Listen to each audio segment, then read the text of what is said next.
Hey, welcome to the Black Ibis Social Club.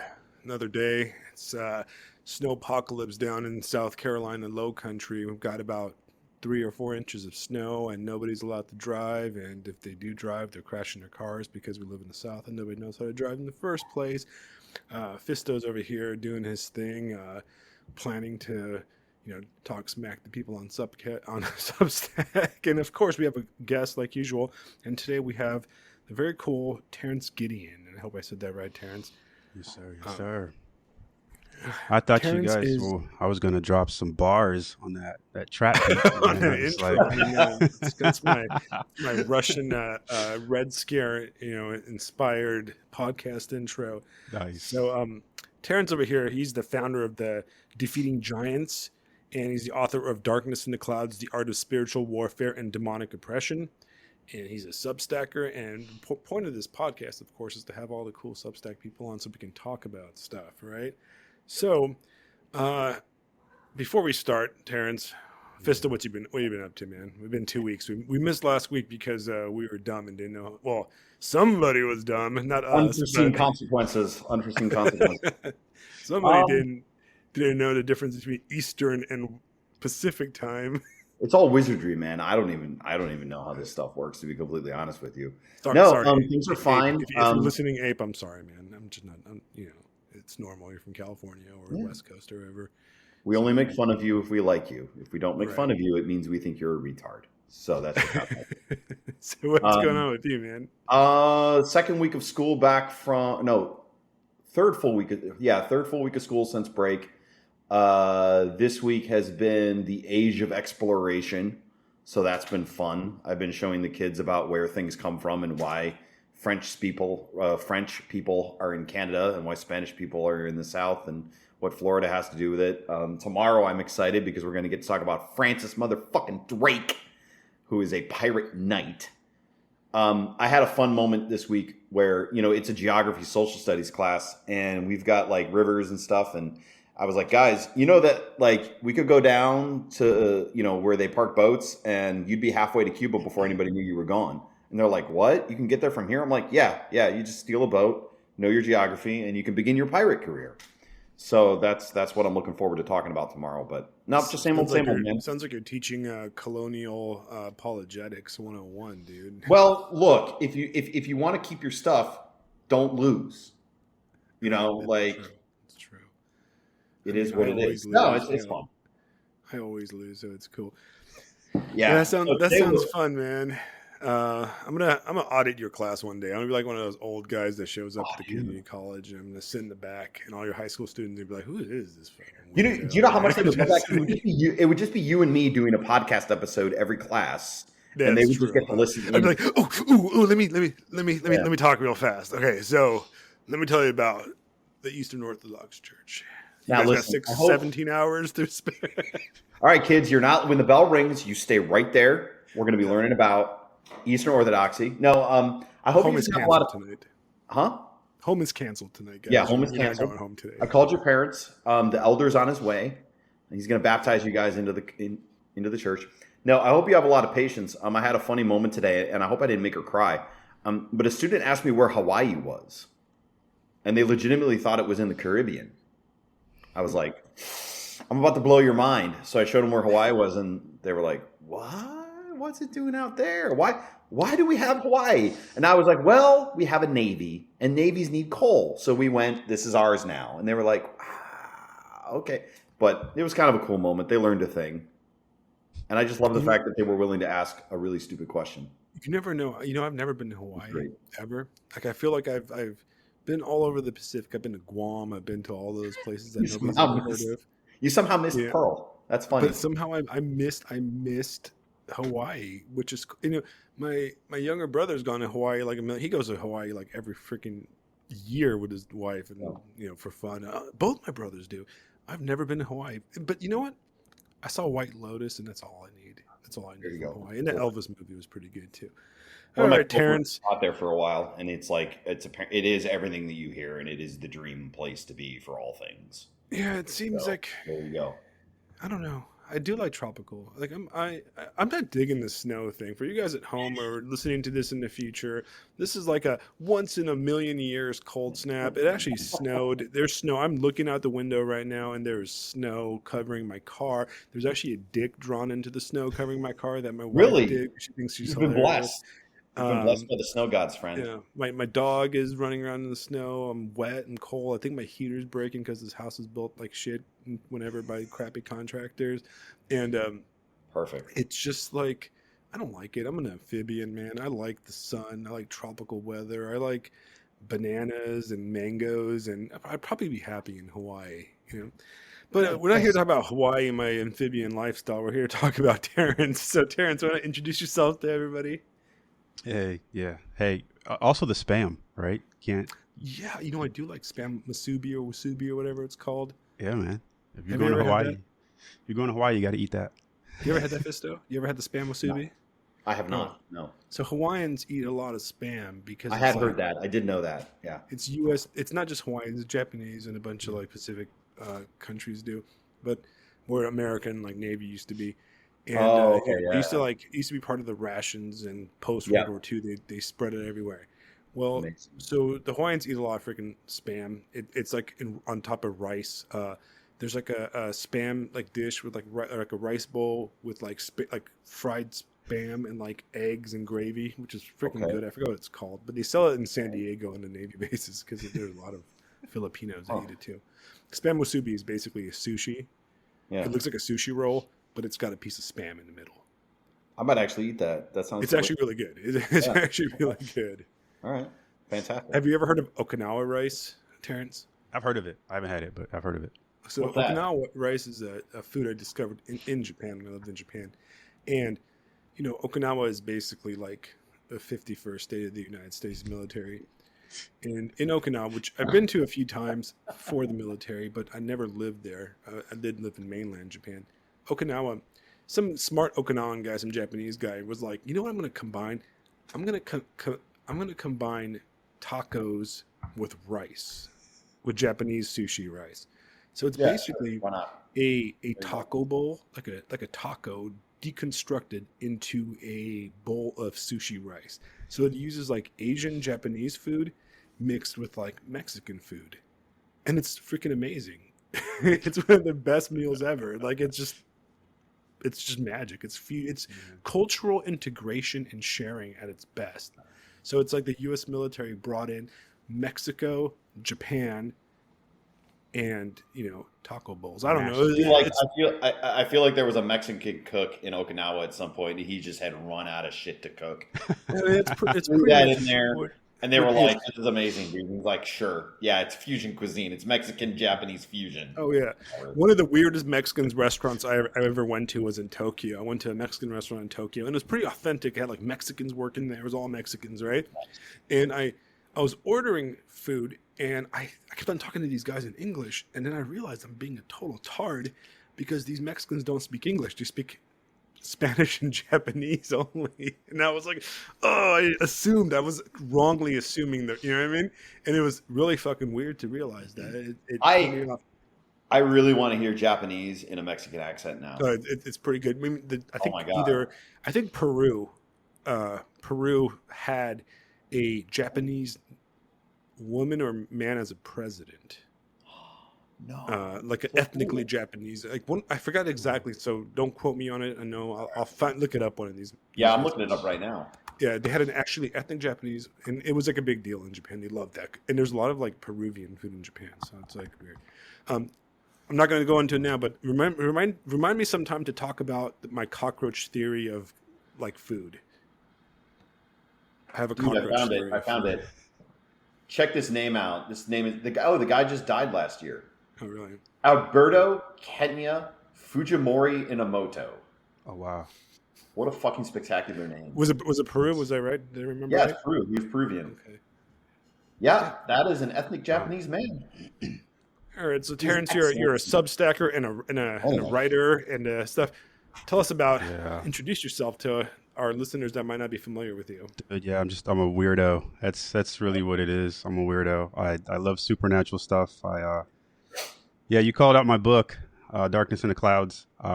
I grew up in upstate New York and dealt with some really, really hairy, scary, jump out of your skin type stuff.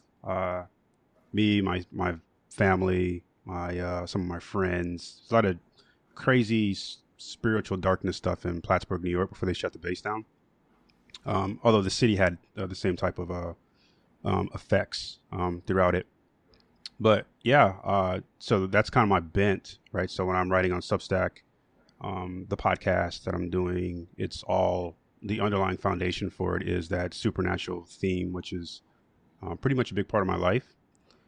So yeah, I mean that's outside of that, family man. I've got like 5 kids, an amazing wife. They keep me grounded, um, and add more gray hair to my head. And uh, that's I mean that's pretty much it, man. It's just yeah, that's me in a nutshell. That's awesome. Fisto, about the gray hair, I know you're never gonna experience this because you don't have it. Oh, you beard. There we Yeah. go. There you go. Spoiler alert. I got 3 of them right here. All right, I got 3 of them. Spoiler Right alert for listeners at home that don't, because we're not recording video. Fisto doesn't have any hair. He's a, Nope. No, I got a little bit right there. Anti-hair, he's an anti-hair. Look, racist. guys, when I posted on Substack the other day, I said just go bald. I wasn't kidding. Like this is my destiny. I agree right with you though, man. I agree with I'm you. fine with it. But once again, for the listeners, you can't see in the video, but Terrence can see my clearly streak of gray hair that's grown in my hair right now. There you go, That man. started about 6.5 years ago when my daughter was born. There's something That's what's about up, man. Yeah, it's that's what's up. It's a true story. Part of the tribe now. Yeah. Well, definitely, that's, I haven't got a chance to read your book, and Yeah. I'm going to because it's something that's right up, my interest thing. And one of the things that I truly believe and I truly know is that our the world we live in right now, the surface level, the basically the present is the middle space. It really, there's above and below, there's in betweens and all kinds of other stuff. And I used to be for a long time I was a diehard Reddit type atheist. Okay, I was a Reddit guy, atheist before there was Reddit. Right? I was the guy that became like the hardcore atheist in like 9th grade in 1998 type of guy. Back before Reddit existed and even the idea of like the fedora atheist was. I knew who Christopher Hitchens was when I was like in middle school. I was quite a fan, and I'm still a fan of Christopher Hitchens' writing. Well, I no longer agree with him. Unfortunately, he's kind of a time capsule now because he passed away and he never got to evolve in his in his belief system or anything like that, like his brother did. Yep. Right, but I always hated Sam Harris. By the way, I'm gonna straight tell you that guy.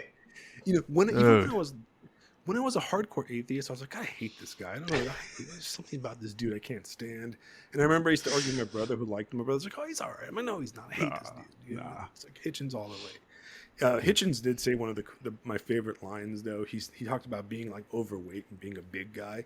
And he always described it as, a man's got to have girth. He's got to take up space, You got to take up space. And I was like, oh, I like that. He's pulling the DK Chesterton right there. Like, listen, right. But yeah, back to our seriousness. I fully agree with that. And I think that the experiences, and sometimes we ignore the supernatural, and I don't even know if the word supernatural is the best, but the extra natural, or I think that. When I think the word supernatural is loaded towards like it being like science fiction or fantasy, it's used in that terms, or outside the normal.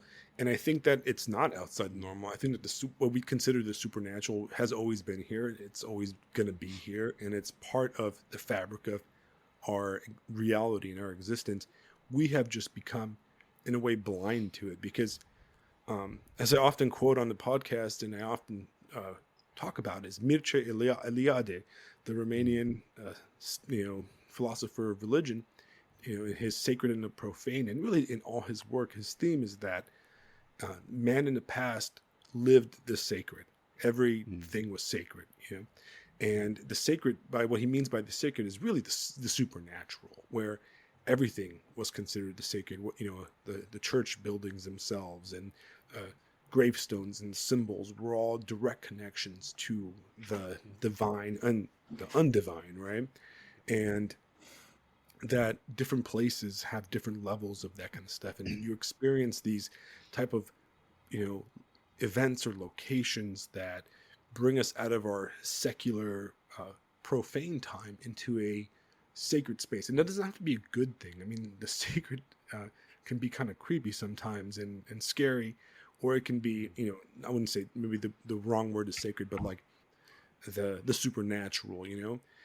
And people believe this stuff, and there's monsters out there beyond the light of the flames and the light of, when the sun set and the fires flickered, and there was wolves out there, and we pretend it doesn't exist anymore. And when you spend some time traveling, when you spend some time in different environments, outside our norm or outside our kind of Starbucks, Apple Store kind of world, you start to realize that, like, oh no, it's still there, it's still out there. You know, there's still an extra something. You know, there's a line. You know, what would you say about that, Fisto? Well, much like yourself, up until very recently, I would have considered myself an atheist. Certainly not like, maybe not like Christopher Hitchens, more like Carl Sagan. But things happen. You see things, you learn things, you get to know your own self, your own life. And then you watch Twin Peaks: The Return and the atomic bomb episode and got a light, and all of a sudden a lot makes sense. And you just go, oh, okay, right. Message received. I'm going to go hide now. All right. Yikes. Okay. Yeah, I think I will start reciting the Lord's Prayer more earnestly than I used to. And I think I'm going to really try to fix a lot of things that I didn't quite realize were wrong until, that date flashes up on the screen and I go, that's Trinity. Oh, shit. It's just, so Right. That's kind of the short answer. But it's like, life is mysterious.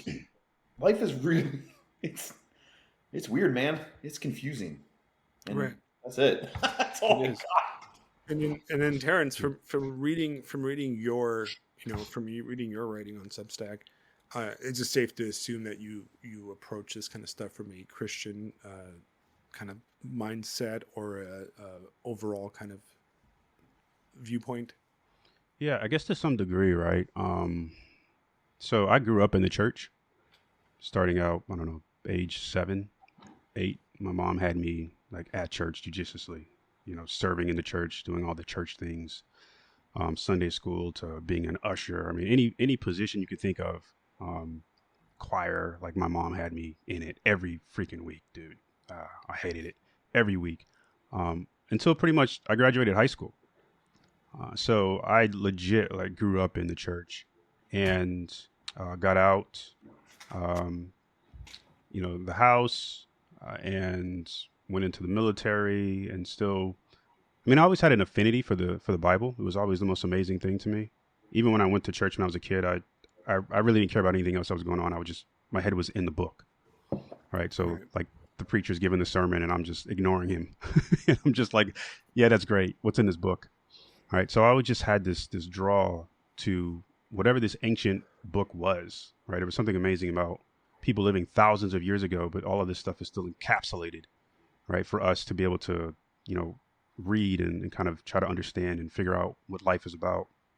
And that pretty much stuck with me my entire life. But I ran into kind of this inflection point, right? Because when I was growing up in New York, and I was dealing with all this supernatural stuff, what I was experiencing ran counter to what you would learn in church tradition, right? And so there's kind of this idea of, okay, well, there's this, the Bible, and it's a Christian thing, right? Or maybe it's a Jewish/Christian thing, right? Judeo-Christian thing. And the idea of supernatural worlds and demons and angels, it's all a Christian thing. Like, it's all aligned to Christianity. But I ended up kind of realizing that what I was learning wasn't necessarily a Christian thing, if that makes sense, right? I I was learning about the supernatural through some paranormal events, and then when I would hear people talk about the supernatural, I knew that what they were saying was like there was some incoherence there, Right. right? And there's not a lot of people like myself. Um, there's because I think a lot of times the opportunity to experience things that are very supernatural. They're few far in between. I only happen to deal with what I dealt with because of where I lived at a particular moment in time. When my family moved from New York, we moved to England. My parents were both military. All of it stopped. All the paranormal stuff stopped. Right. So it wasn't like, oh, this is something in your head. Right. It just all of it stopped. And so I knew it was germane to that locale. Right. There was something about that specific area. And they've even had like paranormal, ghost hunter type people go out to that area to Plattsburgh and try to figure out because it's a known thing. There's some spooky stuff there. But I say all that to say that it what I was experiencing, what I had experienced, it has run counter to what you would typically hear out of Christian circles or through the traditional Christian theology. All right, and there's just not a lot of people like me that have had the opportunity to experience hellacious stuff, which I would not wish on my enemy. Um, and so, yeah, there's to your point, there's a supernatural reality, and it's always been commingled with the natural reality. And going all the way back to antiquity, early man, they've always understood that, right? And so I like how you kind of dice that. We look at supernatural in kind of this mythical way, Right. right? But the people of antiquity didn't. It was part of the world. It was part of creation. It was part of the universe. Everything, the cosmos. That was life. You didn't separate the two. And the older I've gotten, and more I've read about this stuff, and mixed with my experiences as a kid, it's become way more apparent that there is a reality that we're not fully living because either we just are blind to it or uh, we've forgotten, our history as human beings, right? And so that's one of the reasons why I do write Defeating Giants, is to try to unearth a lot of that and try to bridge that gap that exists, so that people can actually learn what it means to be human, learn how to live human, and learn what the architecture of the cosmos actually looks like and how we fit into that. Right. And as much as I don't. I'm nervous right now because I'm about to say something that's going to get some flack. I don't like to go on denominational like kind of beefs, because I think that I'm a C.S. Lewis fan, right? And and I think that C.S. Lewis really put it well, that if you read Mere Christianity, there's a early part in it where he describes, people ask him, like, he answers the question of, well, what denomination should I pick, right? Where should I go? And he describes the denomination issue as like, when you walk into Christianity, you're in a train station, you're at Grand Central Station or whatever, London freaking, I don't know, where the Paddington Station, whatever. I've never been to England, right? And then you pick a train, and that's your denomination, that's your train, right? And but they're all Christian trains, and Yeah. I completely butchered the example, but that was kind of the idea. And I mean, it's not 100% correct, right? Because some your denomination does somewhat matter, but I think it's a good idea for people to get into the station to begin with, right? Because it's better than being outside the station in the cold. And, one thing that is very difficult about modern Christianity in the United States is that, you will have people like yourself or others that have supernatural experiences or a very deep emotional and spiritual urge to come to the church or to go to the church, and they're like, okay, I'm going to go to church. I've convinced myself to do it, and then they go to local corner store Baptist in the Low Country, and they walk in and it's a freaking Apple store. You know what I mean? Yeah. There's like a it looks like, it feels like a Starbucks, and everybody pulls up in their BMWs and they're all dressed nice, and there's no sense of the spiritual or the supernatural. And you're talking about these, like, in your mind, you're going in there and you want to talk about like God and angels and demons and this and all this stuff. And there's a pop song playing, right? And there's nothing wrong with that. There's nothing wrong with that because it's a community thing, right?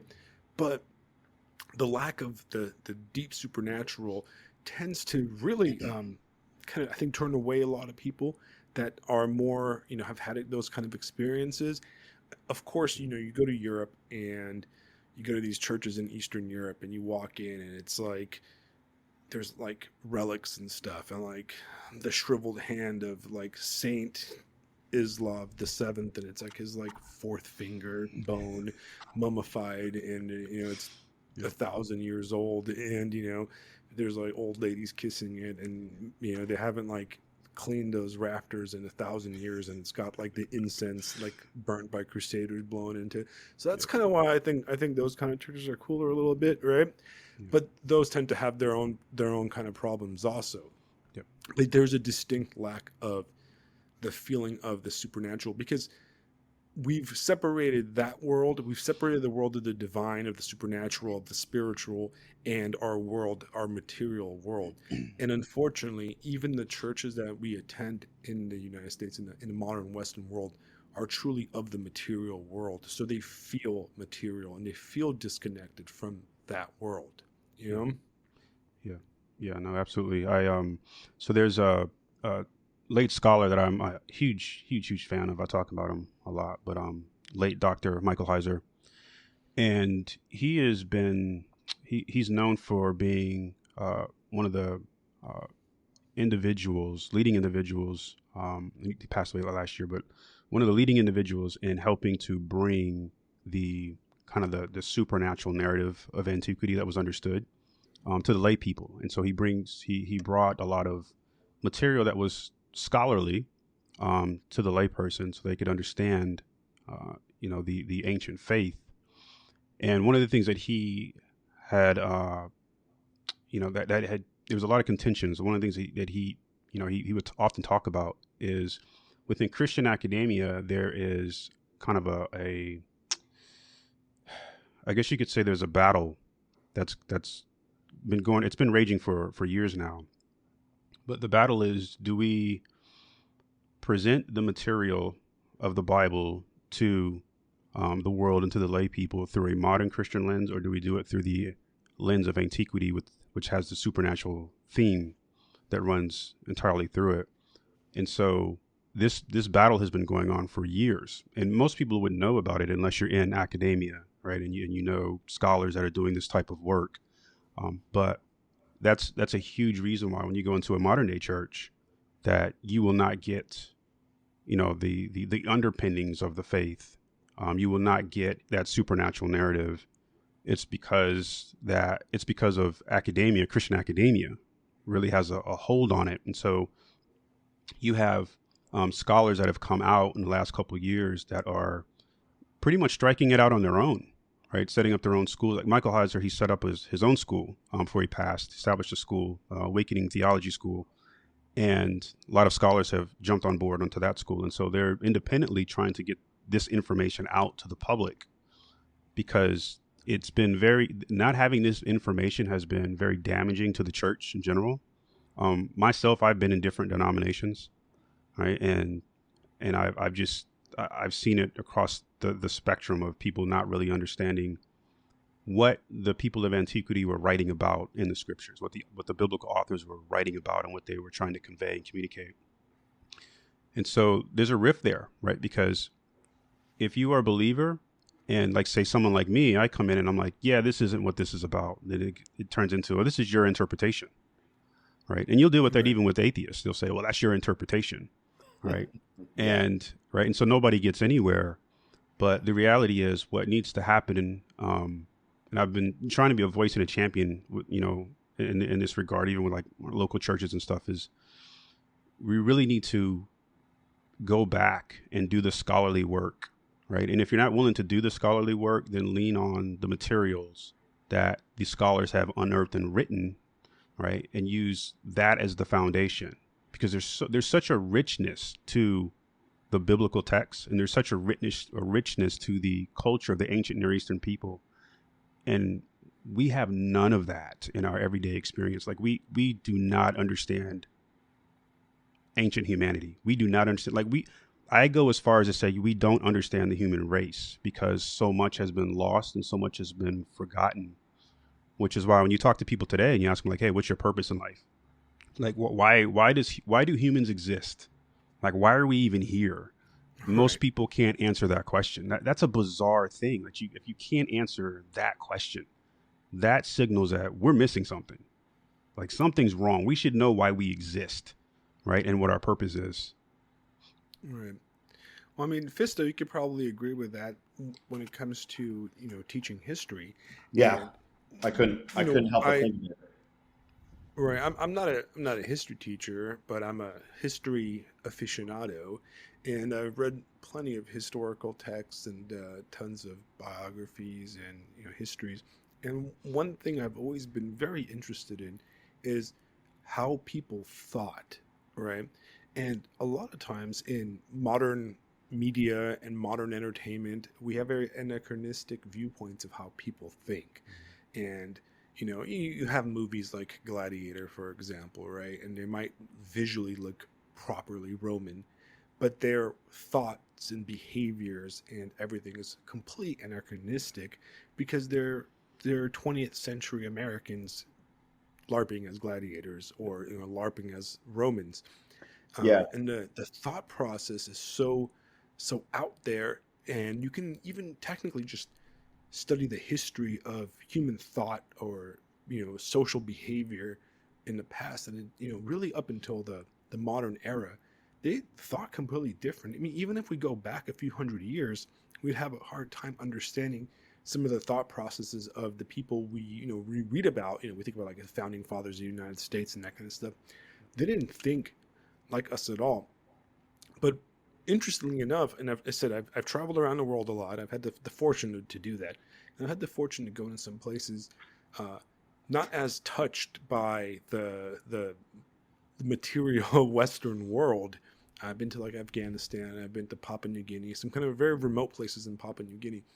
And you talk to the people living there, and they're humans, and they have human wants and needs and stuff. But a lot of their thought processes are very, very different than ours. And even moving to a westernized country like Japan and living there for a while, I realized after interacting with the, native Japanese, how they think very differently than us in a lot of ways. There's a lot of different assumptions that they have at a baseline level that is very different than your American or European kind of baseline. And that really opened my mind to uh, thinking about that and applying that to history as a whole. It's a popular book called Dominion, and it's about the cultural history, well, the cultural influence of Christianity on the Western world and Western thought. And I believe Alexander Helene also read it, and I think I talked about it in the past. It's written by a big author. I forgot his name off the top of my head, but there was a chapter on Christianity in the Roman Empire and how so many of our ideas and our baseline concepts of you would say like even like very liberal progressive ideas are straight out of Christianity, and they're people before that didn't think like that. People didn't think of the idea of human rights or the individuality of the soul or the importance of the human at all. They're just like, oh, this fucking slave, fucking do whatever I want to him. You know what I mean? Right? They didn't have a soul. There no such thing. Um, and you see that a lot when you portray like you see Romans, like ancient Romans or even like imperial era Romans, and these guys didn't think like that. They didn't think about the value of a person because that idea was alien to them. They I don't know. It's fascinating to think about that, and it's fascinating to realize how far we've become part of this world that we've blocked away, and we've materialized everything through our own lens. And it's very hard to break that mold. And I think you even see it on a micro level, like on Substack, when you read people's comments, you see people like on that side of the political spectrum and this side are talking past each other because they cannot even, we've split so far that we cannot even conceptualize the concepts or the ideas, it's like that these people have. And it's insane. You're like, wow. Like this week specifically with the inauguration, you read some of these comments, you're like, what fucking planet do you live on, man? Like, do you know, I'm like, I'm just shocked by the mindset sometimes. But back to you, Terrence.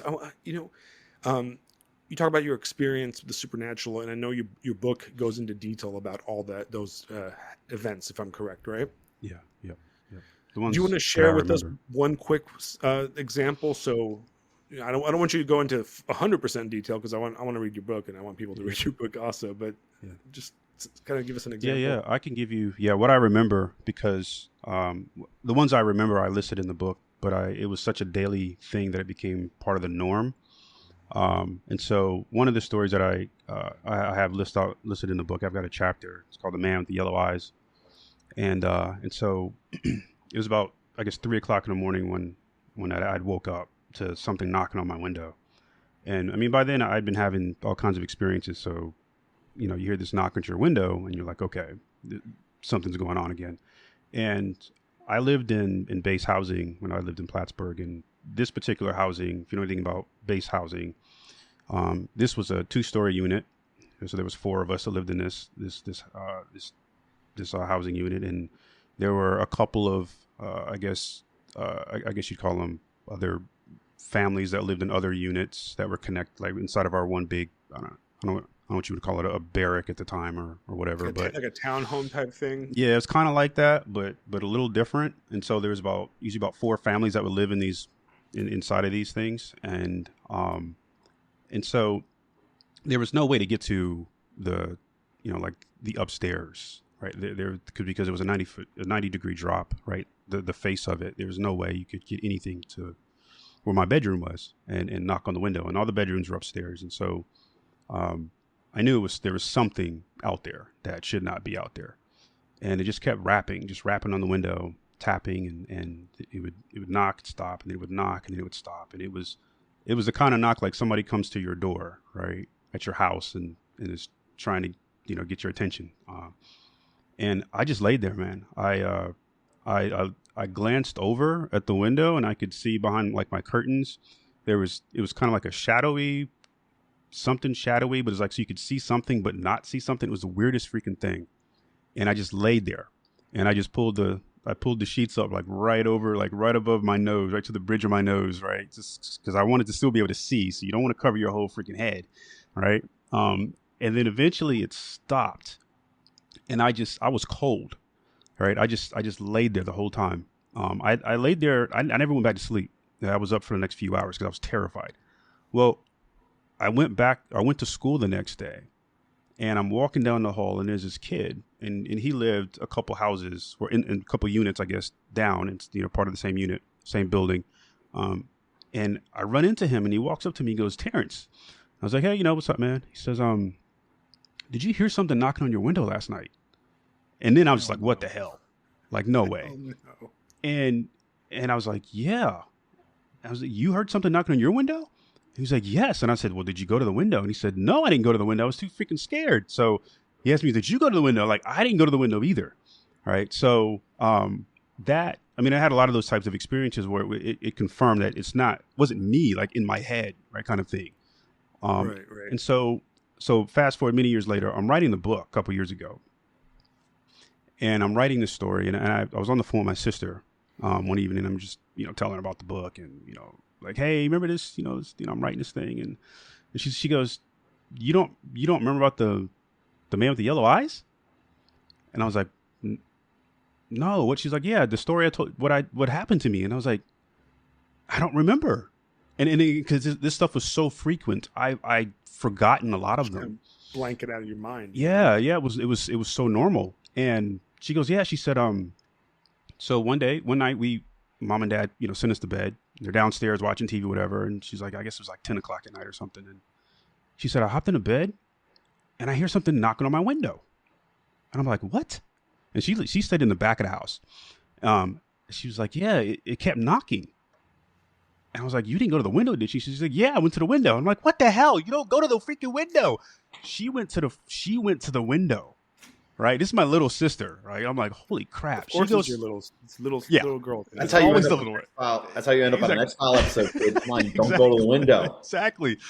So she says she pulls the curtain back, and there is something with yellow eyes staring at her, and so she yanks the curtain closed, jumps into bed, and she starts crying, right, because it terrified her so badly, and so that's where I got the title from, was the man with the yellow eyes, because I had forgotten about that story, but there was a lot of these types of stories like that, just things that happened inside my home, things that happened in the homes of others that would give me confirmation that there was some weird stuff going on, things that happened outside of the Air Force Base, and other things that were happening in different areas of the Air Force Base as well. So yeah, man, it was some, if you read the book, there's some terrifying stuff in there, man, that I experienced. And one point, there's a point where you think you're going crazy.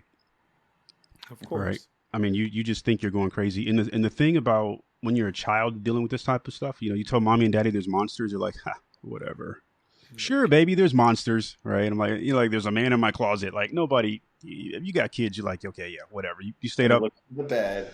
Yeah, exactly. Right. So nobody believes you. Right. But this stuff was terrifying, man. And it was so bad when I moved to England, I couldn't sleep for at least 30 days, for a month, because my assumption was these things were going to know where I was. Like, they had to have followed me, like on the plane, or flew through the sky, like something. They were going to follow me. So it took me a month before I actually got settled in, because it was the weirdest thing to not have any experiences, any supernatural experiences, like affect me in the middle of the night. It was the weirdest freaking thing. So that's wild, man. So yeah. it didn't follow you to England at all? No, because it was that location, right? And like I said, there were people that paranormal teams, a lot of those, I just laugh at those. It's like, okay, yeah, whatever, paranormal teams. They go out there with their little, what are those spectrometers or whatever those things are that they have out there, and they're looking for activity. Yeah, right. It's like like is someone who dealt with that crap. They don't just show up because you got some gear, right? It's not how it works. A sample of slime off the library card. Yeah, just waiting to be experimented on or something. Like, does not work that way. Right? I think that kind of stuff comes out of the human modern urge to materialize everything, because we're gonna explain it with science. We're gonna measure it and quantify it, and we're gonna tell you exactly what the ectoplasm is made out of, or what demonicometer or something like that, and that stuff is just, it's the human mind trying to conceptualize the supernatural, which is impossible to do, I think. Yeah, no, absolutely. It's when you deal with this kind of stuff, and I can always tell the individuals that have dealt with some really dark supernatural stuff from those who haven't, because you will have a certain posture towards it. There's a certain level of humility that one will exercise. I had this one experience where this is going to sound freaking crazy, right? Because I've been dealing with this stuff for years. And so I had this book, right? It was this book that was full of fables. I forget what it's called now, but one of those fables that had like the devil in it. Right. And he's like half goat or whatever. And, the typical, like, walk, two hoof thing kind of thing. And so one night I'm going through the book, and I was angry because I was so tired of dealing with this crap. I start punching the book, and I'm like cursing at him. Because I was so freaking mad. I'm like F-bombs. I'm just like, if I could put my hands around this guy. All right. That night I got a visit. Now, I'm not saying it was the devil, but that night I got a visit, and the visits were really weird. They were always they were different types of visits. It's so hard to put into words. That night, like, I was laying in my bed, and then I woke up frozen. Like, I was paralyzed. Like, I just couldn't move. And this isn't like sleep paralysis, because I know what that is, because I've had that too. this was different. And I could feel whatever this thing was, like put its arms, like its hands underneath my armpits and was grabbing me, right? And then I started to try to fight it, and it would grab me harder. And it was in such a way where it was communicating without words that I can do what I want and you will submit. It was the Terrifying. freakiest. It's like you just got the message. And I just relented. I just relaxed. And then it let me go. Like I dealt with some crazy crap, man. Like the supernatural is not something to be messing with. No, absolutely. No, I'm gonna have to. Your book is at the top of my list now. And just to reiterate, the name of the book is the art of spiritual warfare and demonic oppression. Where's Darkness in the clouds. Yeah, Darkness in the Clouds. Where's the best place to buy it from? Oh, you can get it on Amazon. Yeah, Apple Books. Yeah. Okay, just to make sure that all the listeners do it. Yeah. I've never had a negative like supernatural experience. Okay, I've never experienced anything like that. I've had like a few. I often have, and I still do, like episodes of synchronicity or weird opposite deja vu kind of situations where like I just like blink and I'm in a different spot completely, and I have that feeling that like I often have that weird feeling that I've like slipped to alternate dimensions. It's like the weirdest feeling. Yep. There's a word for it. I forget. It's another. It's like deja vu, but it's the opposite. Where I'll drive down a street I've driven 100 times and I don't recognize anything. I'm like, oh, I've never noticed that being there, but it had to have been there all the time. And I always feel like basically like my universe has reloaded around me, and I've like they updated the matrix in my space. My wife, though, on the other hand, she does have a lot of stories of when she lived in a house in, just like in a military base, a very creepy place, the California desert, and she had stories about this house she lived in for a little bit as a kid and as a teenager, and it was just some of the stories. She's dead serious, and she's not one to joke around about stuff, and I'm like, wow, that's terrifying. Very similar kind of experience, of doors slamming and that type of stuff. And she said as soon as she moved away, just nothing happened. Yeah. So I mean, how about you, Fisto? Do you ever have anything? I've been thinking back over my life, and I can't think of anything like that, which is ironic, or not ironic, but funny considering my mother is very into this thing, and I guess the best way I could relate to what you guys are saying is knowing things and not knowing how I know them. Like, for example, I talked recently, I wrote recently about returning to Catholicism. I consider myself a bad Catholic now, which is an upgrade from what I was before, right? Right. And years ago, I had this notion that I was on the prodigal son arc. And it was like, okay, why am I thinking about, and I just kept thinking about it and thinking about it and thinking about it and thinking about it. And if you could imagine your own soul as something moving closer and closer and closer back into the train station.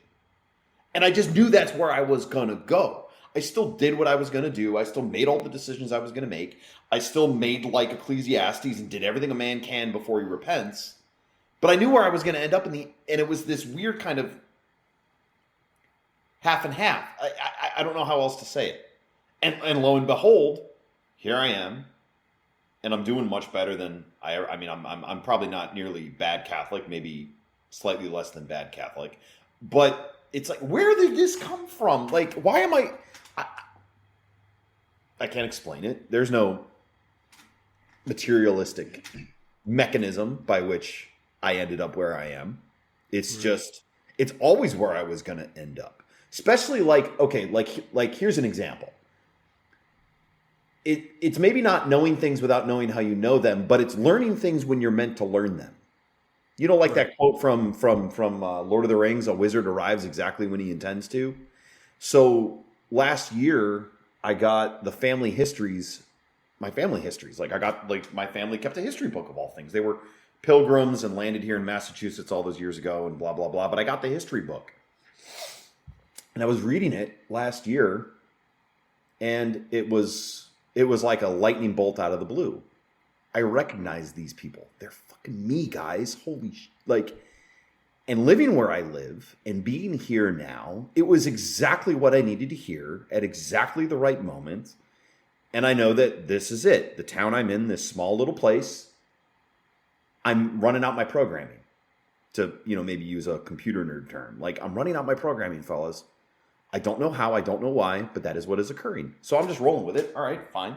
Okay. I am what I am. Whatever. But like, does that make sense to a lot of people? They probably think I sound nuts. They probably sound like I sound, some kind of megalomaniac, which I probably am. But yeah, I don't know, guys. Right. What do you think? It makes sense to me, man. And Right. well, what's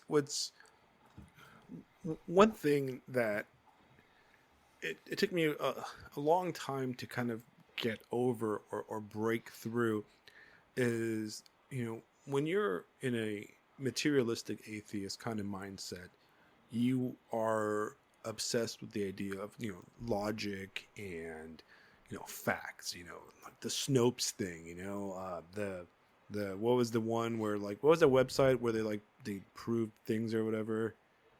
Was that Snopes? Yeah, Snopes Yeah, it does was it. Snopes, Yeah. right? Okay, I Sorry, I remember thought you that were one. talking about the monkey trial for some reason. No, you're talking about the website. Got it. Yeah, that's Scopes. That's the Go. Scopes monkey trials, Yeah, there you go. right? Talk about the evolution, right? Scopes Right. monkey trials. Got it. Well, you're always obsessed with logic and things must make sense. Things must make sense. And well, how about this? Or the Bible says, the Earth is 5,000 years, whatever. And people will argue with you. And I mean, I used to argue this kind of stuff from the materialistic standpoint against Christians myself. And now I'm like, it doesn't fucking matter, dude. You know what I mean? You're missing the point. If you're arguing about how many, hairs on Moses's beard, you've missed the entire point of the whole thing. You know what I mean? You're it's not, it's not about material things, and you can argue that with, theologians and that kind of stuff, but it has nothing to do. It's one of those things where, like, I'm not interested in convincing you anything because it's not, the best I can do is just live, and you can look at me, and if I'm living right, then maybe I'll inspire you or give you at least the idea that there's an option outside of the, strictly materialistic standpoint. But I think letting go, the hard, there's the whole thing in the Bible and in Christianity, all denominations, that the soul of a child is the nearest to God, and that, once again, I'm misquoting. Please don't quote me because I'm horrible at quoting things. But that idea that children and the faith of a child is the most purest form, right? And I think that's obviously true, because who it's really hard to be a good Christian, or even if the hardest person to have faith is somebody like me, who is, as much as I don't want to be, is I'm fully stuck in the materialistic standpoint. I have to question everything, and, like, I recoil from anything like supernatural. It's built into me, I I wholeheartedly believe everything Terrence is saying, for example, but there's always that part of me that's like, oh, no, I don't want that. I don't want that to be real. I don't want that shit, like, that's not real. It's like, it can't be. There's no protoplasm and that kind of stuff, and it's one thing in at least in Eastern Christianity is the concept that, like, God cannot be grasped by the mind. It is just, it's just not like that. It doesn't work like that. It's something that is so beyond our understanding that our own mind cannot put these into words. It's in the same way that a two-dimensional being cannot even conceptualize the idea of 5 dimensions. Imagine an ant looking upon our world. You can't. An ant will never be able to conceptualize our world. And the difference between an ant and us is infinitely smaller and narrower than the difference between us and God. You know what I mean? So if that's the conception, and that's why I'm like, you know what? I don't fucking get it. I don't understand. and that's okay. I don't get it. You It, don't have to understand. I just know. I just know. it, That's all that matters. it keeps striking me something that we said earlier. I think Terrence, you were saying about how we kind of have forgotten how to be human, or we've forgotten what the ancients remembered about just being a human being. And with education and teaching, it seems to me, and I teach in a public school, so I know what I'm talking about when I say that it's a machine, the design of the machines. The steam engine, the Industrial Revolution, we created the machine world and in turn let the machines shape us instead of the other way around. And with students, I don't know, tell me what you guys think about this. This is something I keep wondering about.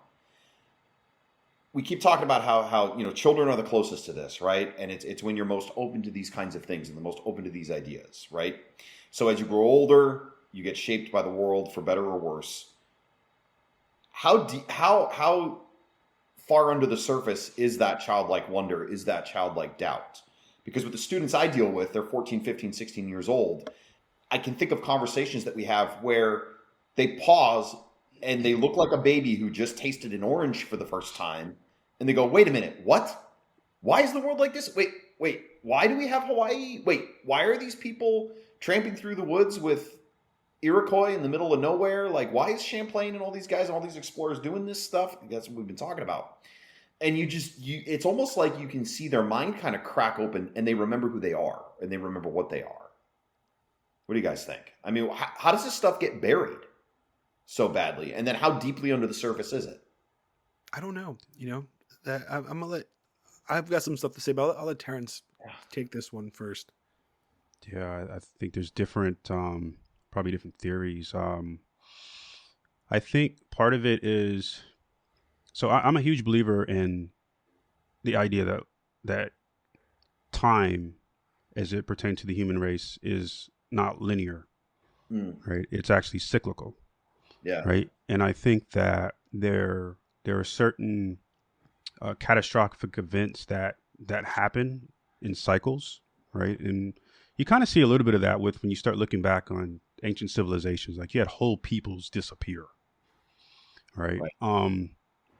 And I think that maybe if you go back, I don't know, 12,000 years, that's supposed to be the point of the rise of agriculture, right? And that's when you have the Younger Dryas theory, where there's the idea that there was some sort of extraterrestrial like event, comet hits the Earth, potential flooding the entire Earth, or at least most of it, and wiped out the natives that were in North America and wiped out a lot of other people and megafauna and all that stuff. And so, there's a part of me that thinks that some of it comes from these massive catastrophes that have happened, throughout time, where all of that information gets lost with those people, right? I also think there's the other aspect of this is that there are individuals, and I think so. So this is levels deep. I'll try not to get too deep, but there's a because of this the architecture of the cosmos, because there is a supernatural and a natural intermingling.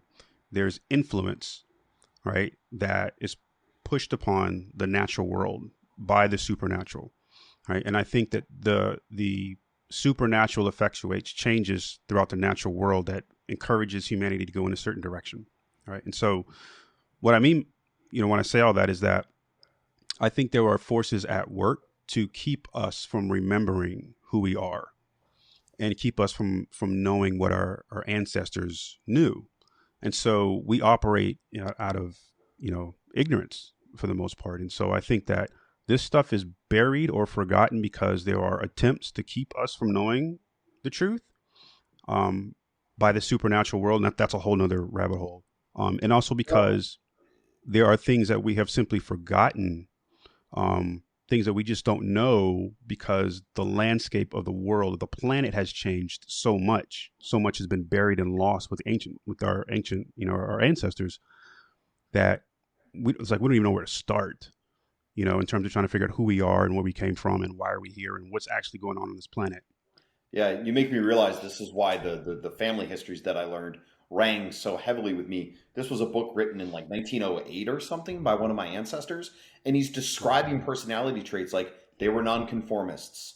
They came across the ocean so they could live in a land and worship God as they saw fit. There was one guy in there where they talk about how he was a very dour, serious Puritan. Like, they're describing the personality traits that I have, that I see, that my father has, that his family, and I'm just like, oh my gosh, I know that dude. And it's You're a dour, sour Puritan. I have that. I have that. I mean, I'm mean. This is the Irish side. This is the Irish side of my mother coming out. But my father's side, oh, jeez, Yeah, like it's coming out on Substack. Your Puritanism. yeah, right. You know, Whenever I say I can shut up, see it. retard, You know, I'm a Puritan. All right, shut I up, want you guys to know retard. that. Yeah, yeah. That's the vibe. No, Oh. but that cycle, and like it's what's the joke? Like ancestral memory has been unlocked. I mean, maybe there's something to that. Holy, all right, okay. Well, I think there's absolutely something to that. And yeah. I so when I was living in Japan, I loved Japan. Japan is just this freaking ideal society in many ways. It has a lot of things that are missing here in the United States. Like people are nice and it's clean, and you walk into a convenience store at 11 o'clock at night, and a teenager with pimples on his face runs up and hands you a shopping basket and helps you, even though he doesn't speak the freaking language. You're like, what is weird? You're not gonna rob me or something, like. And it has a lot of great things, and people would always ask me, hey Alex, are you gonna live there forever, and if you go to like Tokyo, or you go down to Yokosuka, Yokohama, in that area, especially around a lot of the military bases, there's a bunch of little tiny towns where like it's just a bunch of like dudes that just live there. They're like ex-military and they've never left. It's like you see these guys and they've just never left this place, right? A lot of black dudes, for example, like love living there. So you walk around this town called Zushi, and almost every bar is owned by some old black retired chief from the Navy that like is like, I don't know if I'm gonna stay here forever, dude. I love it here, or they like own like a barbecue joint. It's like hilarious. It's like great, right? And they're like, oh, are you gonna ever stay here? Would you stay there? My mom even asked me, like, you love it there. Your daughter was born there. Are you gonna stay there? And I've had friends that stayed there after the military. And for example, like one of my younger baby military people, she got herself a Japanese boyfriend, got out and stayed. She's like a little redheaded girl, taught herself fluent Japanese, got herself a Japanese boyfriend that she would bring around, and he guy spoke no English whatsoever. And she's like, I'm like, wow, that's the opposite. It's usually the dudes that get themselves the Japanese girls, and stay. But it's one of the only places where like, the big joke is that most countries you go to as a military, and Terrence can probably vouch that, is like, you got to watch out, man. Those girls are going to try to marry you, so you get that green card. In Japan, it's opposite. It's the Americans trying to marry the Japanese girls so they could stay in Japan, and it's like the reverse Mexico thing going on, They can break new ground or in like Spam-based cuisine. It's really right. They're trying to come up with that, yeah. The but, these guys the new Japanese spam fusion. Right. So they would always, friends and family would always ask me, would you live there? Would you live there? Right. And I was like, no, there's something about it. I just don't know. I don't know what is up with it. I don't know why. And I was having this conversation with the author, Schuyler Herrenstrom. He's a sci-fi writer. We're gonna get him on soon. He's one of the Pylum guys. Cool. Great, like Outstanding. sword and sorcery dude. And he's writing a book right now. So that's where he disappeared for like the last year. But this dude's great, right? And he was an ex-military guy. He spent some time in Japan himself. He was both in the Army and the Navy, I believe. Paratrooper. He's a badass dude. Met him in Pittsburgh in real life, and dude was just a boss in Pittsburgh. And he's just heavy metal looking dude with long hair, and like he's just cool. And anyways, he told me something that really stuck with me, and I was like, oh, that's exactly why I won't live here. And he told me he felt the same way. He loved Japan and he thought about living there, but he told me that he was afraid if he died in Japan, his soul would not make it back. Right? And that sounds really insane, right? That sounds kind of crazy, right? And then when I said that, I thought he was just joking, right? But he was being, in a way, allegorically serious about it. And what he meant by that is that, and I think I agree with this, is that a lot of this stuff is place specific. that land itself has a mythical and supernatural connotation. And I don't belong in Japan. No matter what I do, I can learn the culture and all this stuff. I'm not Japanese, and my soul is a European Orthodox soul, and I will never have the connection with that land the same way other people do. And I didn't feel at home there. No matter how much I loved it, I didn't feel like I would ever be able to make a home. Now, I'm obviously an immigrant to the United States, and the United States feels different. It feels very open. It feels very uncharted, even though it's fully charted and Americans live everywhere. There's so much open land in America, and there's, I think, a spiritual dimension that has not fully been explored in in America, North Just America. go to the mountains and you'll see for yourself. That's all you got to do. Right. Good. Just go west. And yeah. if you ever want to really understand that kind of feeling of the almost weird barrenness, and I would say hostility, right? If you spend some time in Europe, for example, and you've been to England, right, Terrence?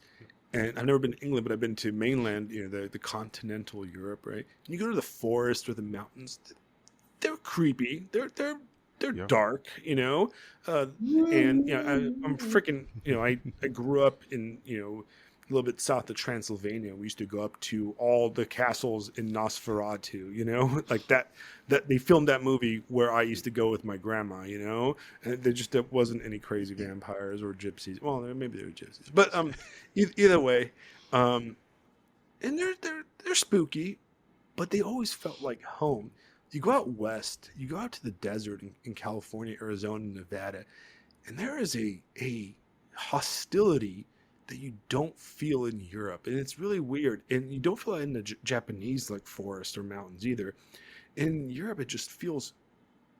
I mean, in the United States, there's an open barrenness that kind of hurts your soul in a way, and you see that reflected in a lot of like literature and film, with Cormac McCarthy and that kind of stuff. And it always feels scary out there. Like Colorado, like the Rockies, they don't feel like nice Alps. They feel like oppressive. There's something like oppressive about them. You know what I mean? I'm imagining all the times I drove out west from Colorado Springs up into the mountains and through the valleys, and it is this malicious indifference. You're here and it doesn't fucking care. Right. That's the thing. You don't matter. It's just, you might as well just vanish and the mountains will continue on.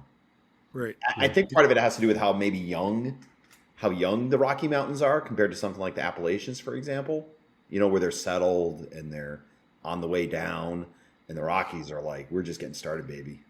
It's just right. Whoa. I was just in the Smoky Mountains back in August. Oh, those are so beautiful. I love those. They're so beautiful, but they feel so nice. They feel so nice compared to, the Sierra Nevada and stuff in California, where those just feel like they're going to kill you. I don't know. Even like hiking in California, it feels like it's going to kill you.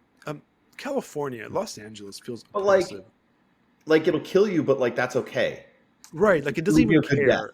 It'd be like, it might just crush you against the wall. Yeah. Like it's not malicious. And it's malicious and it's uninterested in you. You know? Yeah.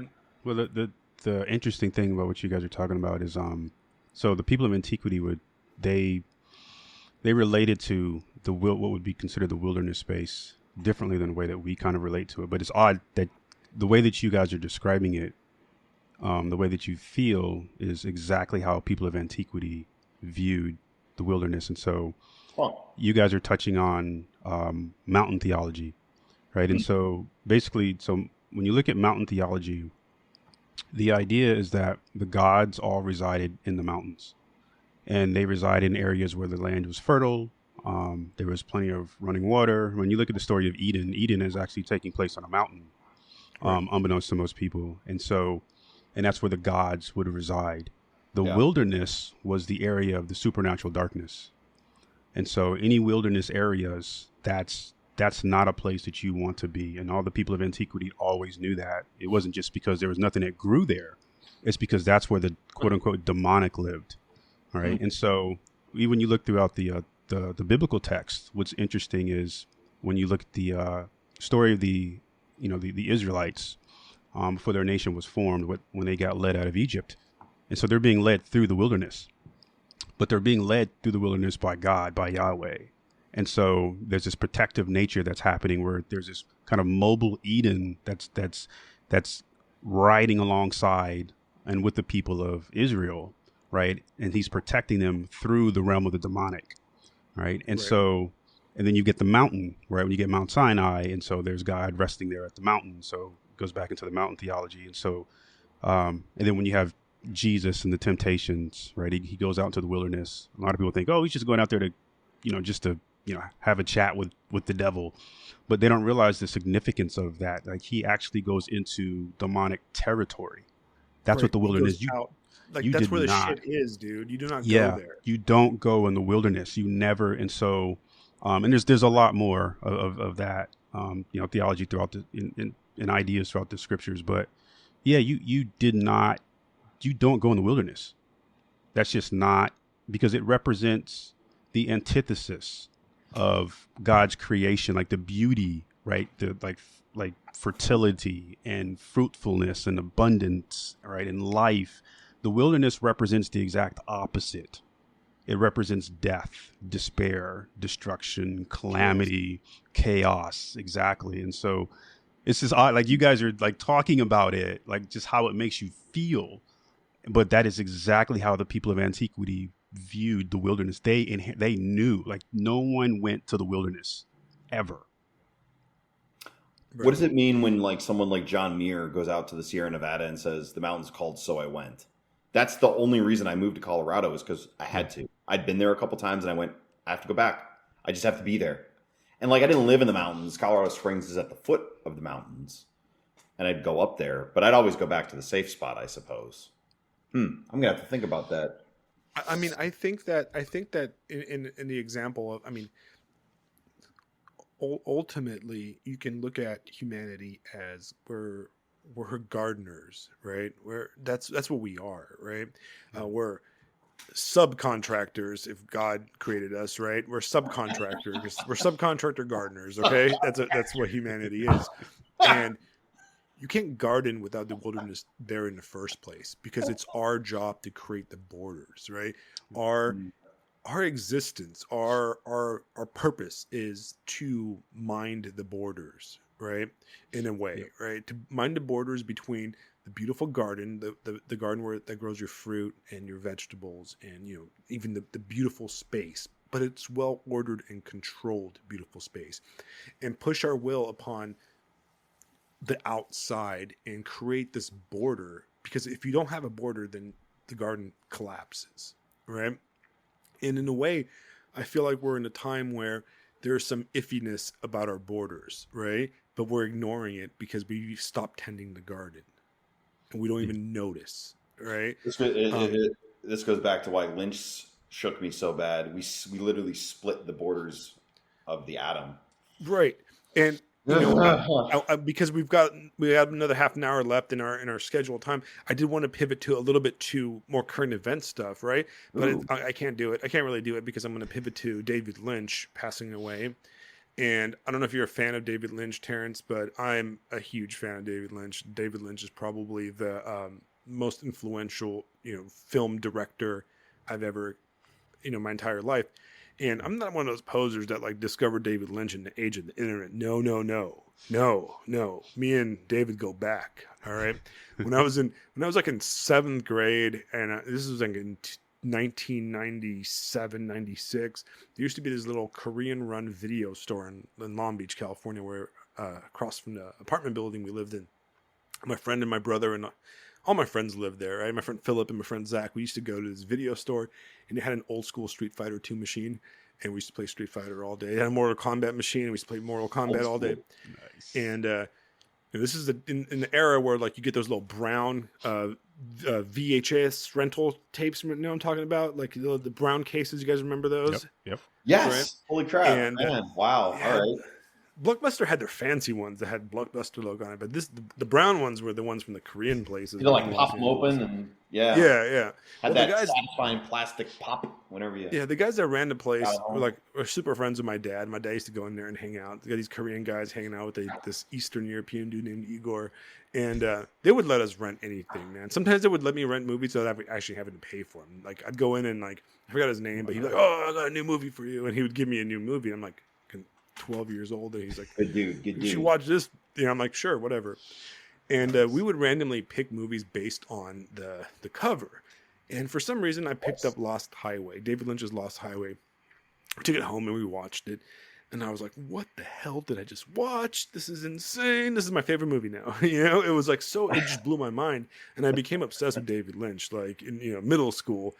And I remember when I read an article in some magazine, one of those like in California, we used to have the weeklies, like the LA Weekly or the OC Weekly. They were kind of like alternative magazines that were like free. They used to like have them outside the coffee shops and stuff, but they had great movie reviews. And I found out about Mulholland Drive, and I obsessed about Mulholland Drive. And before the streaming internet era, it was hard to get movies, and it was hard to go to theaters and stuff, unless you had your parents drive you, or I'd have to like sneak around and stuff. And I remember when Mulholland Drive first came out, and I like rented it first. And I made my friends watch it, and they were like, "The fuck are you making me watch?" I'm like, "This is a goddamn masterpiece." Anyways, David Lynch, rest in peace, man. That was one of America's greatest film directors. And what's important to our conversation is that the stuff we're talking about is in every one of his films, and most importantly, in his what I consider his overall masterpiece, which is Twin Peaks.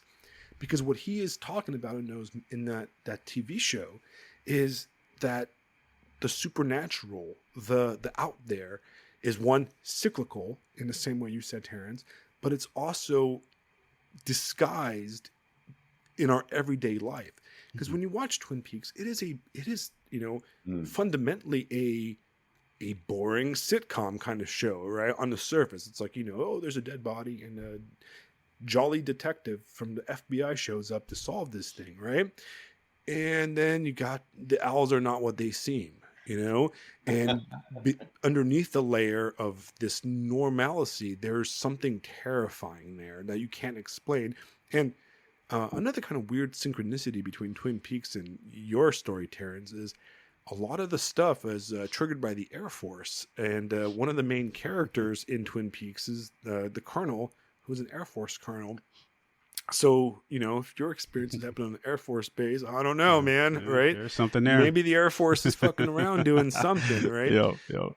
But yeah, if you watch The Return, that's the theme. The theme is that the American wilderness and the American fabric is shattered by the Trinity, the atomic bomb, and something did something,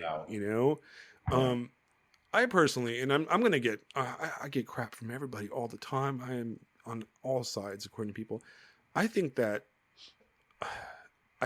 America's greatest sin was the atomic bomb, because it is splitting the atom, and it is a metaphysical sin that we split the atom and incinerated people with it. And there's something spiritually wrong about everything about it, and I know some people will disagree and talk about the necessities of war and that type of stuff, but I don't know. The means don't justify the end. The end doesn't justify the means.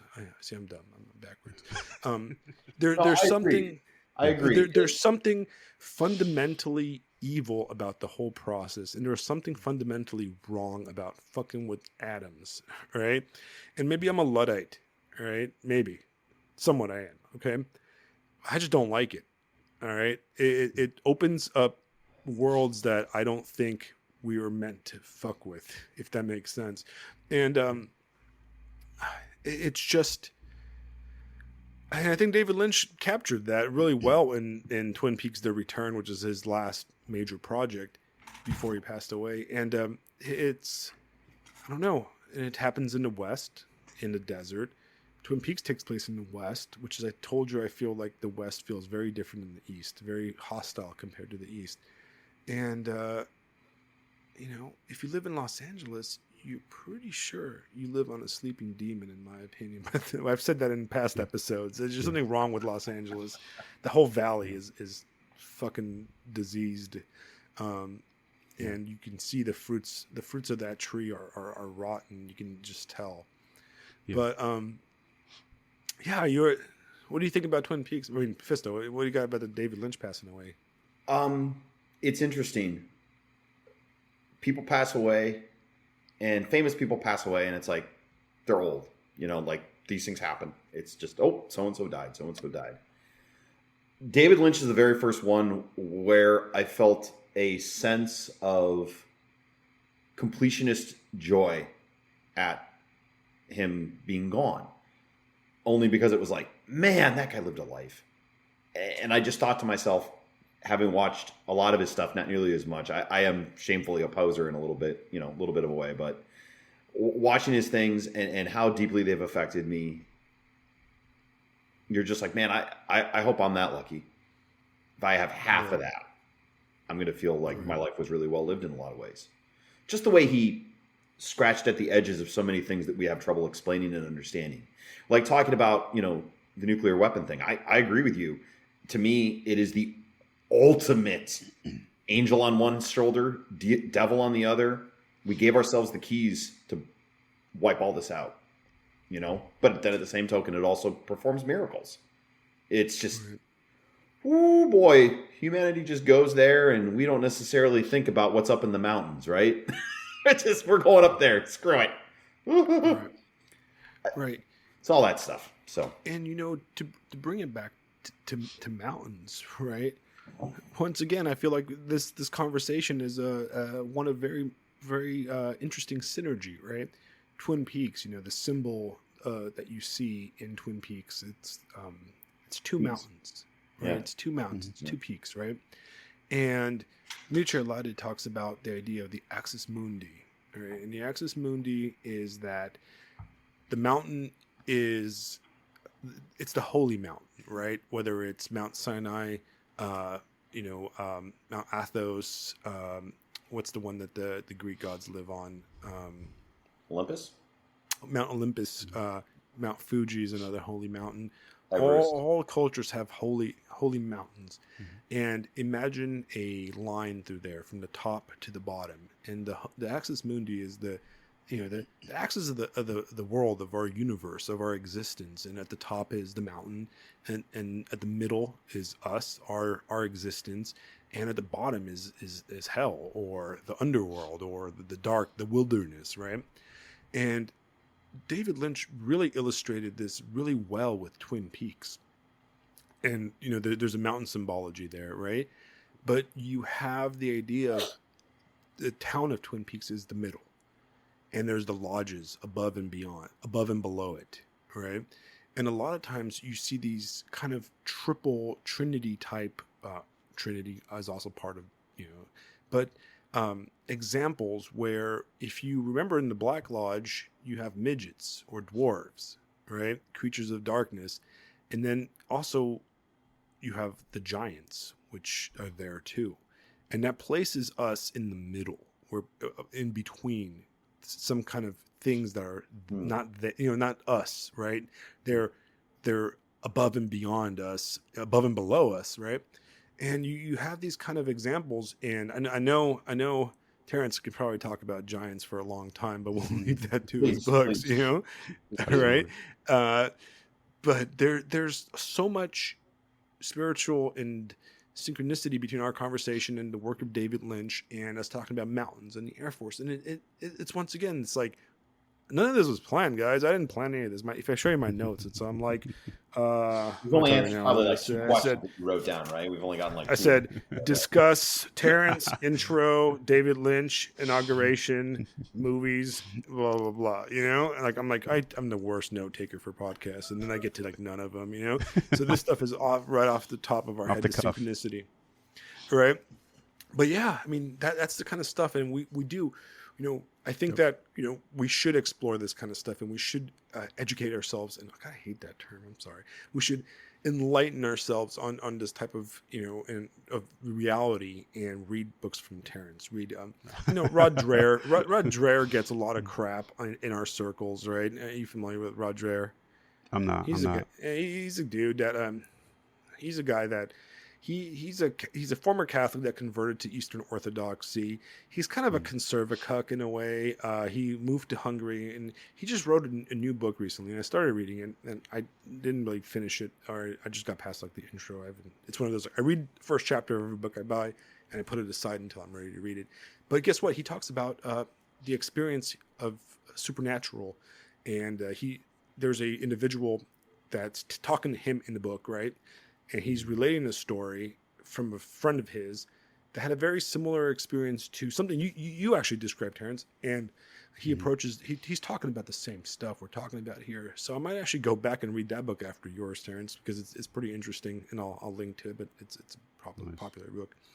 But yeah. So we're gonna leave that out. We're gonna have like 10 more minutes left, and we talked about David Lynch. And I mean, are you a fan of David Lynch at all, Terrence? I didn't ask you. No, I'm not not a fan. I'm just not as, I guess, well read on him. Yeah, as you guys are. Lynch. You should watch him, David Lynch. No, I'm gonna have to. The way you're talking him up, I'm definitely gonna have to check him out. Check him out. Yeah. Definitely Twin Peaks. The 3 seasons are. And I actually came late to Twin Peaks. I didn't watch Twin Peaks until a few years ago because I was more of his movies kind of guy. And Twin Peaks puts everything in context. And some of it is corny as hell. Some of it is like, there's some episodes that are corny as hell. Like some of the Donna episodes, and that weird guy with the orchids and stuff. And the first time through the first couple of seasons, it's like this gripping, supernatural, Lynchian mindfuck. You watch it the second time, you're like, this is a farce. What? How did I take this seriously? It's almost like two sides of a coin. It's the weirdest thing. Then you watch it again, you're like, oh, I get it. I get it. Yeah. I get it. It's almost meta in a way. Yeah. And then Fire Walk with Me, the film, that's like a prequel to the whole thing. Okay. Dark. So it's got to happen. There's 3 seasons. There's 3 seasons, right? Yeah, there's 2 seasons that came out in 1989 and 1990, if I'm remembering correctly. Then, when that was done, he made a movie which was basically a prequel. It's really an interesting prequel because it just takes place. It's one day in the life of the girl that got murdered, which is Laura Palmer, and then 30 years pass, and he makes season 3 and continues the story where season 2 left off. But he continues it 30 years later, so all the characters are 30 years older. And it's awesome because this show must have had so much impact on all these actors and stuff that they all came back for the most part, except the ones that passed away, and Donna or whatever her name is, because nobody liked her. It's fascinating that he was able to do that. Him and Mark Frost. We have to give credit to Mark Frost also, who was the co-creator. The only thing that comes close to David Lynch, TV wise, is True Detective season 1 and 3. I like 3 a lot also. But besides that, what have you?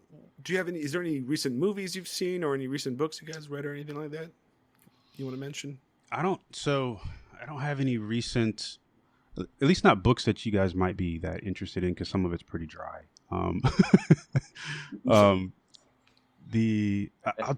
I'll tell you, like, flicks, or maybe even more like television shows, man. Silo. Silo on Apple TV. That it's sci-fi, but you could see it actually happening. I don't want to spoil it, but I actually just got a message from a friend that's like, "Oh, I just got Apple TV and I watched Silo. And I really liked it. You should give it a try." Silo, so, 2 people in the same day. Yeah, it's 2 seasons of it, but Silo is incredible. I would highly recommend watching Silo. Yeah, 100%. That's and I think this is probably way off topic. One of my other favorite sci-fis. Man, his man, what is it? Dang it, what is it? Oh, I'll have to come back to it. There's another. What happens in it? There's a. It's got so it's out in space. I don't know why I'm blanking on the name right now. Came on Amazon. Oh my gosh. Expanse? The Expanse. That's it.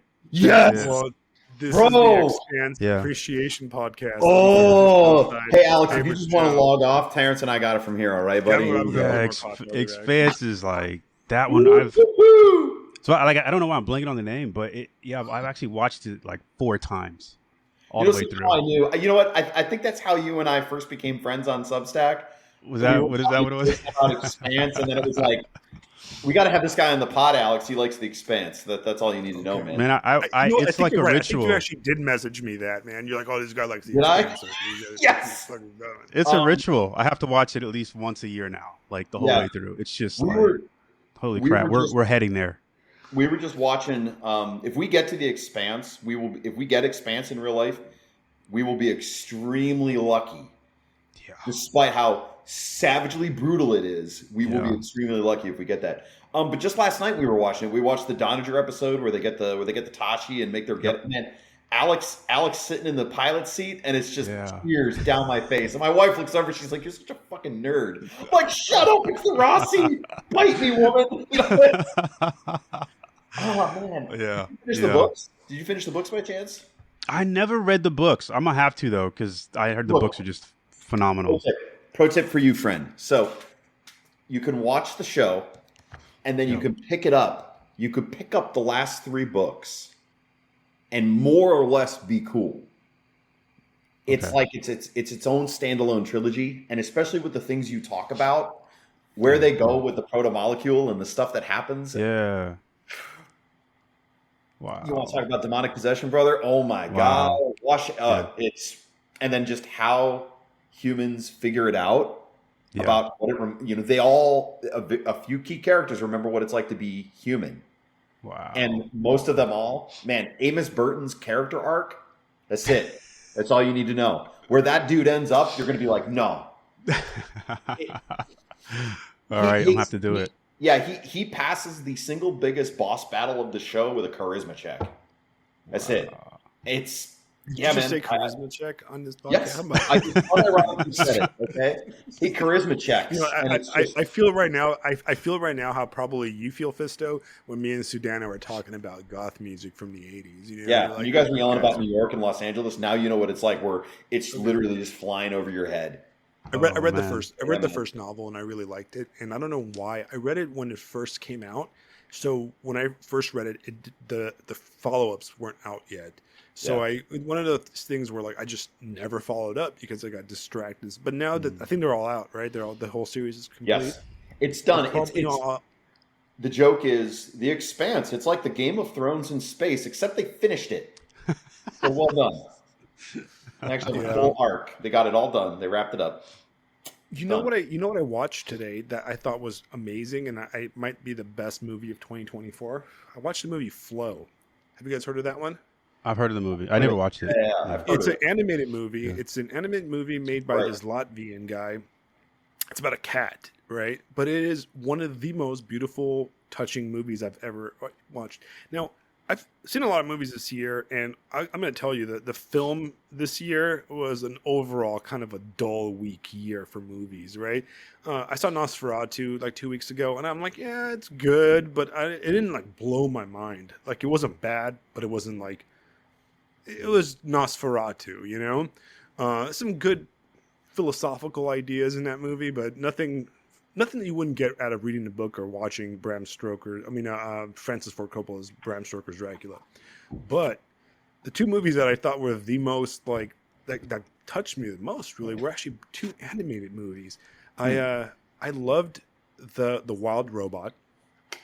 And that movie made me cry. I'm sitting there in the theater, just sobbing like a little bitch the whole time. Like, oh, fucking fuck, I'm gonna die. And my daughter's like, I need a tissue. And then she like, I had a nickel at every movie you cried at. Oh my god, I cried every movie. It's because I'm such a soulless, cold-hearted. That's what my wife says. She says you're such a soulless, cold-hearted person that, like, for some reason, movies break through that, and it's your exercise in showing emotions when you usually lack any. And I think that's right. It's like my soft spot. I can't watch movies with fucking dogs in them, right? Because as soon as I see a dog on a movie, I just start crying. I'm like, oh my god, it's gonna die, so I just start crying. You know? You're like a secret this movie empath. had a dog in it. Yeah, I don't know what it is. But Flow with this was this movie. It's a European movie, and it was made by this Latvian dude. It has no dialogue. It's just animals, and it's kind of a story of a flood, and this world is getting flooded, and the animals get to they're like on a boat and they're trying to like survive, But what's really cool about it, and what makes it really interesting and really good, is that in a Disney movie, in a Disney or Pixar movie, the animals are like 95% human, right? Like my daughter was watching Zootopia, which I think is a cute movie with the bunny cop and that kind of stuff, right? But they're all humans, right? The bunny's a human, the fox is a human, right? They're just furries. They're humans in fox suits or whatever, right? They're 99% human. This movie, the animals are only about 10% human. They were a little bit smarter than they showed more intelligence than their normal animals, right?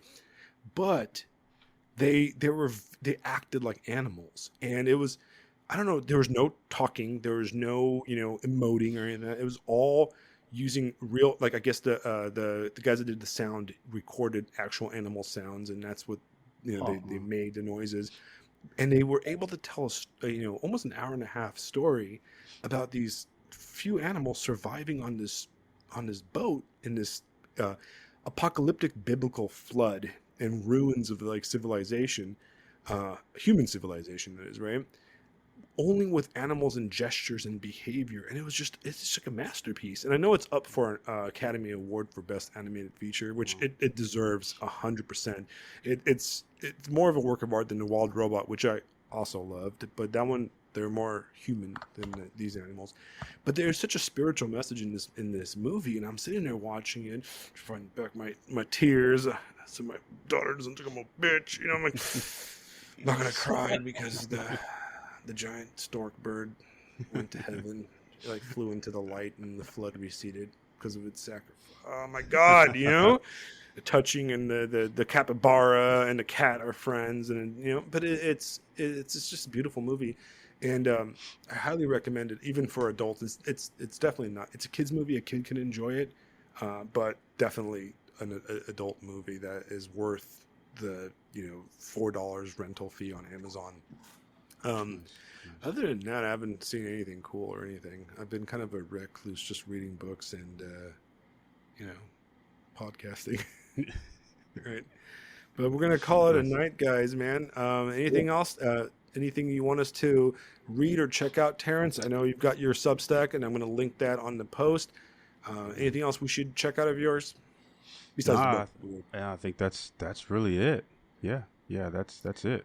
Definitely just delighted to hang out with you two guys. Like, finally, we trade a lot on Substack, so it's just really dope to trade and chop it up this way. So this is awesome. Yeah, it was really a pleasure. You gave me a lot to think about. I knew that when we were thinking of guests, you popped into my mind, and it was like, we got to get him on because I'm going to learn something. So I appreciate it, man. Thank you. Yeah, Matt. Look, I'll tell you. I'll leave you with one gem. Awesome. I didn't write it, but I would highly check out The Unseen Realm by Michael Heiser. Okay. Yeah, that book is phenomenal. Unseen Realm. There's also you can also check out. He might have it on YouTube. I think it's on YouTube too. There's like a documentary he did on it, but the book is phenomenal. I would highly recommend checking out Unseen Realm. Yeah, we should link the article in the. Yeah, I'll link that for sure. And like usual, like in every single episode, we could talk for another like 5 more hours, man. There's so much stuff I want to ask you about your experiences. I don't want to ruin your book. I don't want you sitting here telling us your entire book, right? Good. Yeah, right. Because then I want like a little teaser so the people are like, I want to read about this yellow-eyed man coming for him and stuff.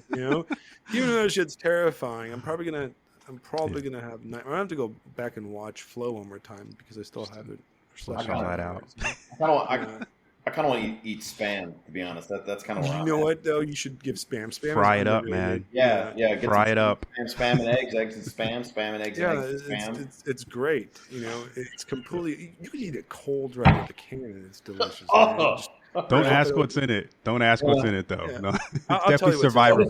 Don't ask questions you don't want the answer to. It's apocalypse food, man. Apocalypse in a box. Let's go. a healthy dose of beak and claw ground up. You know, that's exactly what that is. Beak, claw, hoof, maybe some tooth. You know, but you know, it's still delicious, man. You know, people don't think about like my daughter was like shocked the other day because I told her she's 6 years old and I told her that like the sausage casing is actually an intestine, and she's like, "Oh my god, it's disgusting." I'm like, "You're still gonna eat it because it's delicious." It's still, and she's it's like, still Too late. yeah, Yeah. you know, it's good. You know, but That's you one don't of think those. about that. That's one of those early things in life where like you understand what compromise is. You're like, that's the intestine, but it's still. Yeah, I'm gonna eat it. Yep, I'm gonna compromise my principles and eat that. I mean, but what's the big deal? Right? I'm going to eat muscle. What's different between eating an animal's muscle than eating an intestine? Exactly. You know what There you go. I mean? Right. Anyways, Terrence, thank you very much for coming on. Always welcome to always join us. I Man, want thank everybody you. to read your book, and I want to, open a discussion about it. And I really care about this topic actually, because I think that we do need to re-enchant our world and open ourselves to the realms that we've ignored to our materialism. Our conversation got away. We didn't hit all the notes. I wanted to talk about the inauguration and the whole politics thing, but then you know what?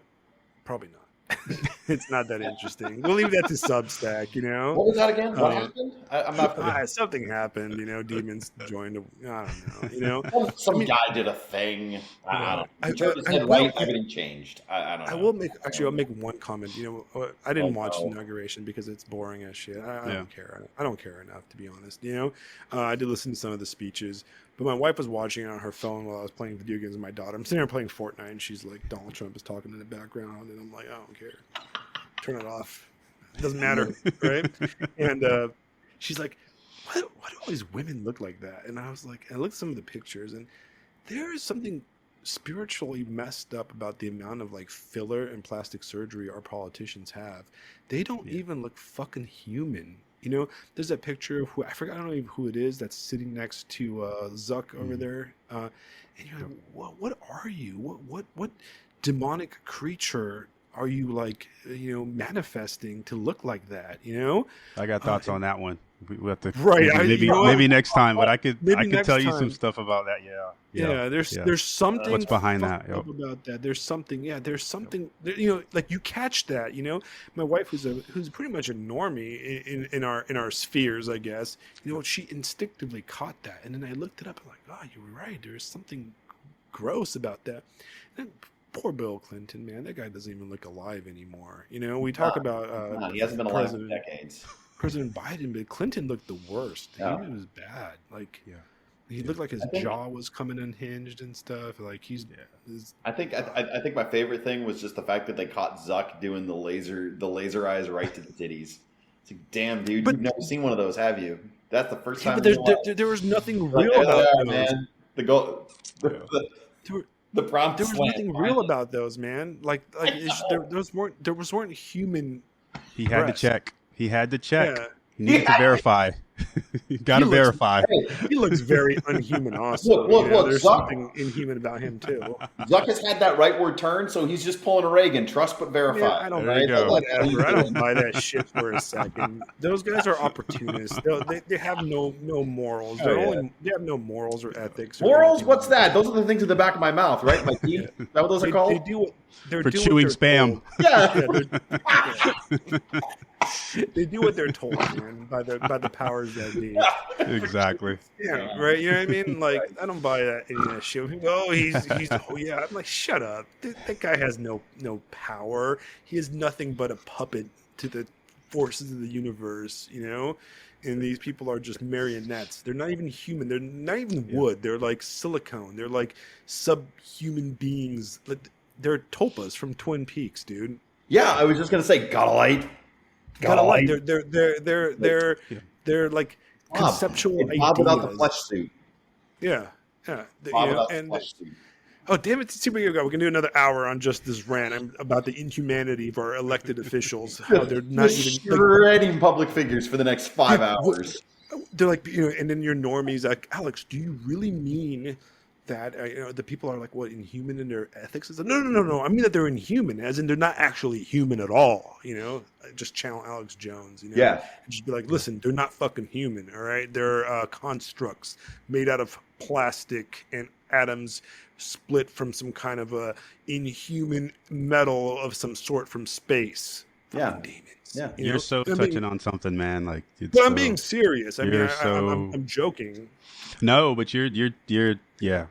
No, I'm joking, but I'm not joking. When we get time again, yeah, you're touching on something. The Book of Enoch touches on what you're alluding to something. Yeah. Right. Yeah. And you know it. We know it. Like, even the most dumb fuck normie, right, looks at these videos and you're like, there's something wrong. There's something not right. You look at like our Hollywood celebrities and you're like, what in God's name is that? You look at Madonna, like, who used to be one of the most attractive people, I mean, I liked her.